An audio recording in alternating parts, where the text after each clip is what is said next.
Welcome back to the Deep Dive. I am your host, and it is so great to have you with us today. And I'm thrilled to be here. We have a really fascinating set of documents to go through. We really do.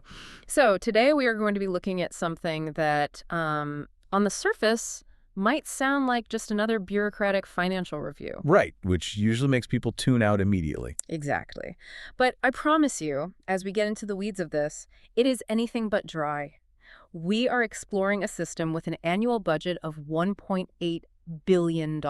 It is a massive scale. Just to put that into perspective for you, $1.8 billion is roughly equivalent to the entire gross domestic product of a small island nation like Seychelles or Fiji. Wow. Yeah, that is the sheer volume of public funds moving through here. And yet, despite that scale, this system operates essentially as a financial black box to the general public. It really is a staggering amount of money to try and conceptualize. I mean, when a government system reaches that kind of macroeconomic size, the natural assumption you make is that the outcomes and the tracking of those funds must be incredibly sophisticated. You'd expect total transparency. Exactly. You expect a high level of fidelity. But the documents we are analyzing today tell a very, very different story. And for today's deep dive, we have an incredibly extensive stack of sources to pull from to show you exactly what we mean. We are looking at Community Living British Columbia, or CLBC. We've pulled together their audited financial statements spanning a 14-year period. Right, from 2011 all the way to 2025. We also have reports generated under the Financial Information Act, internal audits from the Ministry of Finance, and specific home sharing rate sheets. And our mission today is to unpack a massive systemic paradox that these documents reveal when you put them all next to each other. Right, the core paradox. How can a system experience exponential, record-breaking growth in its overall budget, its external contract payments, and its internal staffing, while the crucial frontline service it exists to provide actually shrinks in terms of real purchasing power? What's fascinating here is that this isn't just a story about numbers on a spreadsheet.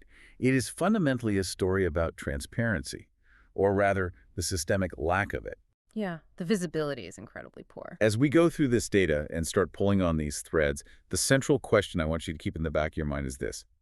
Can a taxpayer, an ordinary citizen, actually understand what stands behind billions of dollars in external payments? It's a great question. And furthermore, how are the outcomes of those payments verified?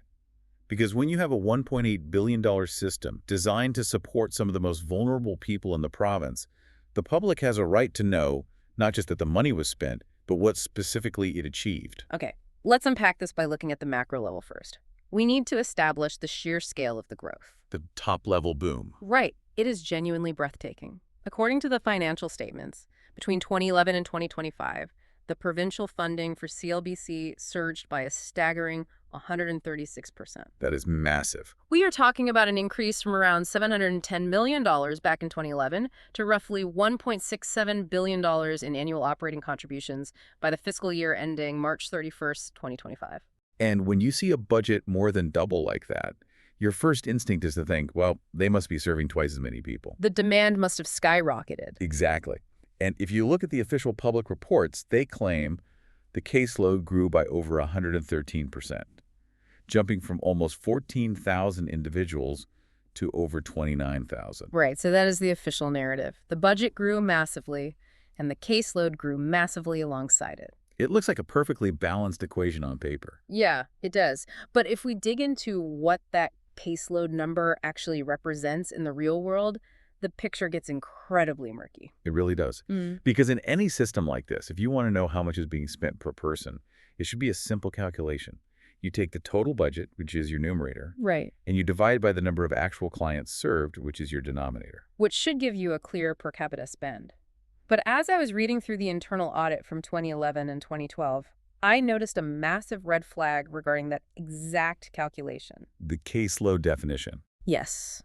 The audit explicitly points out that CLBC's reported caseload, that number of almost 14,000 people at the time, includes not only people who are currently receiving funded services, but also people who have merely been approved as eligible. Meaning they're not yet receiving any services at all. Exactly. They're essentially just on a list. Precisely.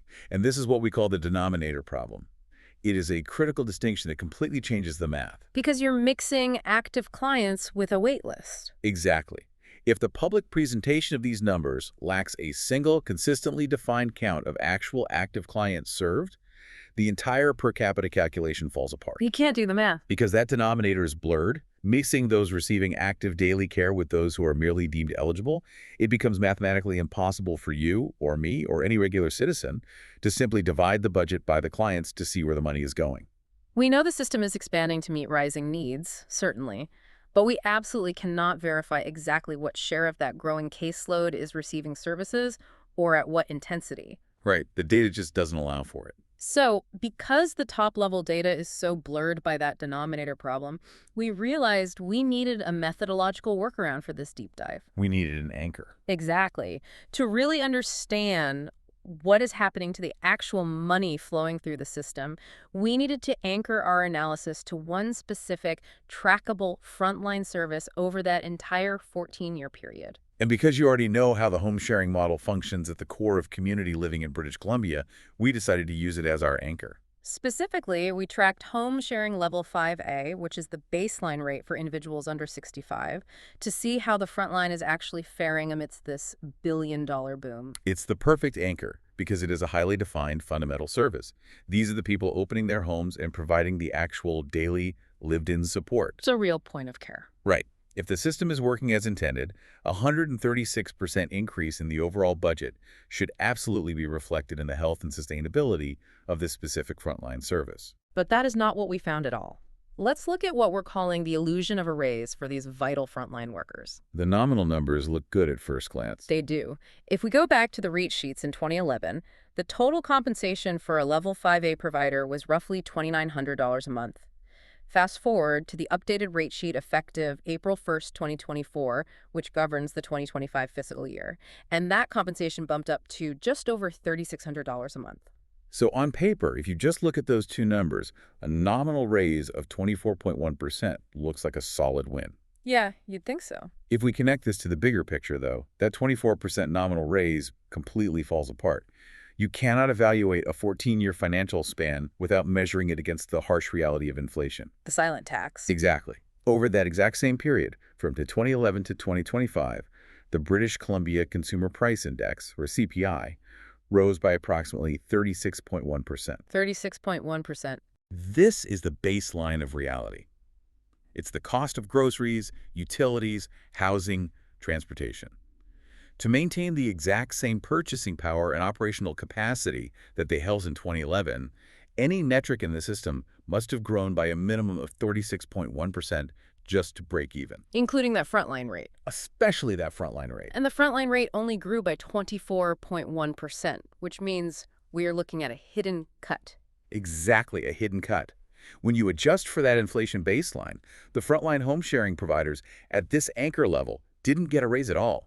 They actually suffered a net contraction of almost 8.8% in their real purchasing power. Almost 9% less. Despite the overarching system receiving over $1 billion in new annual systemic funding, the people opening their homes and providing the actual daily care have nearly 9% less grocery buying power today than they did 14 years ago. Here's where it gets really interesting, though, because as I was combing through the April 2024 update, I found something that completely reframes even that nominal 24% raise. The fine print. Oh, the fine print is wild. Yeah.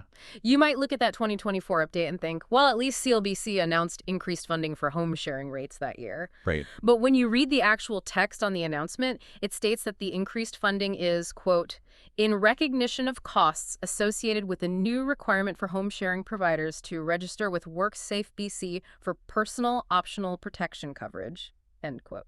That is a crucial detail that changes the entire nature of the funding increase. Right. So this wasn't a cure raise to improve the living conditions of the individuals or to recognize the increasing value and difficulty of the care provided. Not at all.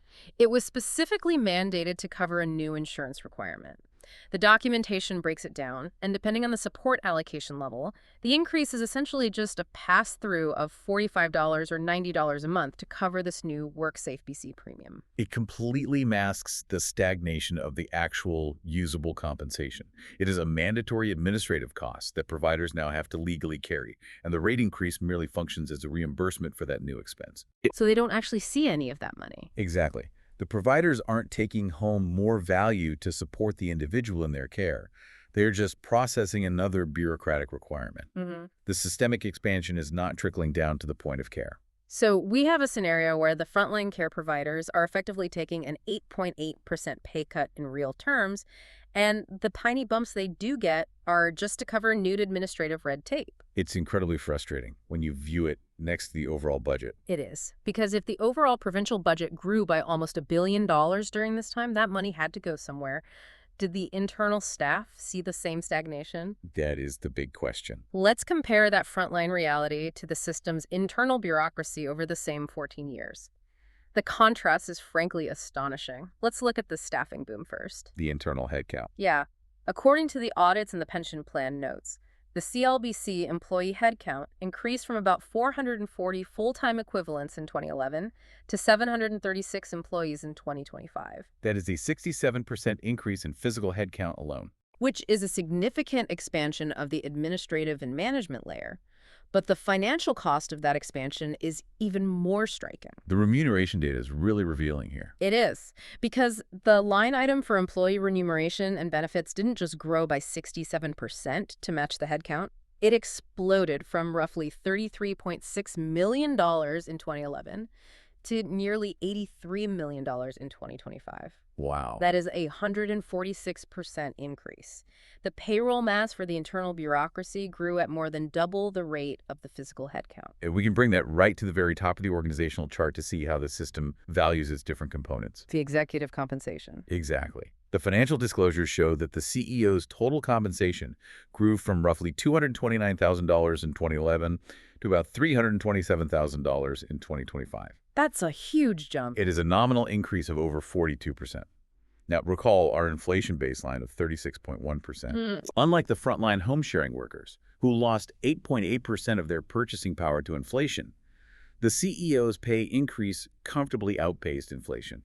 It resulted in a real-term increase of about 4.7% in actual purchasing power. The divergence there is just incredible to look at side by side. The people managing the system are gaining purchasing power and seeing their ranks swell, while the people providing the actual daily lived-in care are losing ground to inflation year after year. It indicates a profound structural misalignment in how the funds are prioritized.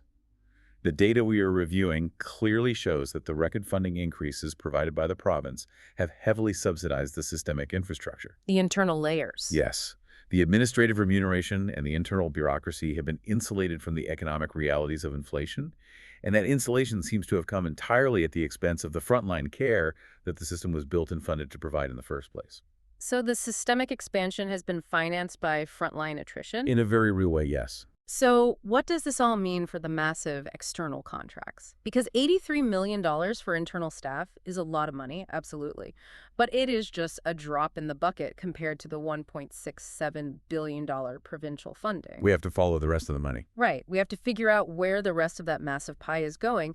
To do that, we have to look at the Financial Information Act report, specifically a document called Schedule E Payments for the Provision of Goods or Services. This document is key. Now, Schedule E for the year ended March 31st, 2025, accounts for a massive $1.67 billion in external payouts. It lists every single supplier who received more than $25,000. And this document is really the crux of the transparency issue. It really is, because when you read through it, the list is both fascinating and incredibly frustrating. You see corporate entities like Yarrow Limited Partnership receiving over $620,000. And massive multi-million-dollar contracts, too. Yeah, huge payouts to places like Young Husband Resources Ltd., which received $7.6 million. And then surprisingly, you just see individual initials. Birth letters. Literally, there is a YK who received over $77,000. A ZBJ who received over $108,000. It goes on for thousands of lines, totaling $1.67 billion. But here's the fatal flaw in this reporting, and this goes right back to the core issue of verifiability that we talked about at the beginning. The invisible deliverables. Exactly. The Financial Information Act report shows us exactly who got paid and exactly how much they got paid. But it completely and totally omits what exactly was paid for. Nothing is itemized. The purpose of the payment, the contract scope, the specific deliverables, the number of people supported, all of that is invisible line by line. Which means we have a receipt showing who we paid, but the itemized section is just totally blank. It's like looking at a credit card statement where you can see a $7.6 million charge to a completely vague vendor name, but you have zero itemized receipts to show what you actually bought with public funds. It's a massive accountability gap. If you are a citizen trying to verify what that $7.6 million payment to an external resource company actually bought in terms of care and improved outcomes for individuals with disabilities, this report will not tell you. It won't tell you at all. And this gets even more complicated when you realize that home sharing isn't just a direct relationship between CLBC and a provider. Right, there is a whole middle layer. There's a whole invisible agency layer sitting right in the middle. And the sources only give us a brief historical glimpse of this layer. An Auditor General report for the 2018 to 2019 fiscal year found that the dominant model for home sharing ran heavily through agencies. How many were there back then? At that time, they found 102 agencies managing roughly 3,200 providers. There was a smaller direct contract stream, but the vast majority of the funds flowed through these 102 agencies. Okay, so that was 2019. What about now? Now cut to 2025. That entire agency layer has become almost totally obscured in the public reporting. The recent reports mention agencies coordinating home sharing, but they do not disclose how many there are or what specific share of the budget they consume. Which means when you look at that Schedule E list of thousands of payees, you cannot identify which of those million-dollar payouts are going to home-sharing agencies. You're just guessing. And more importantly, you have no way of knowing how much of that multi-million-dollar contract actually trickles down to the frontline provider we talked about earlier, and how much is absorbed by the agency's own administrative overhead. It creates a secondary black box within the primary black box. To really see how wild this gap is, we ran some quick exaggerated math on this. Let's try to isolate the absolute maximum possible cost of home sharing to see if it explains the massive external payouts. The upper bound proof. Exactly. Let's assume there were 4,263 home-sharing clients in 2025, which is a proxy estimate based on the available documents. Now let's pretend every single one of those individuals received the absolute maximum level 5D rate. Which is about $5,000 a month. Right. Now, this is an impossible scenario in reality. Maybe only 10% get that maximum rate because their needs are exceptionally high. But let's use it as an absolute mathematical ceiling. 4,263 people. Times $5,000 a month. Times 12 months. If you do the math, that equals about $255 million a year. And that is where the disparity becomes glaringly obvious. That $255 million upper bound estimate, which we know is wildly inflated, is barely 15% of the $1.67 billion external payout shown in the Financial Information Act. So it begs the question. It screams out from the data. Where does the remaining 85% of the money go? You have over $1 billion flowing through an external contract contour, but the public data simply refuses to say what it is buying. There is no public ledger that maps contract dollars to specific service outcomes. Let's synthesize this incredible journey we've just been on, because we really need to connect these three main threads for you. Let's tie it all together. When we put all these puzzle pieces together from the financial statements, the audits, the rate sheets, and the FIA reports, a very stark, unified reality emerges. The central paradox we started with. Exactly. We have a system where the overall provincial funding has more than doubled. That's line one.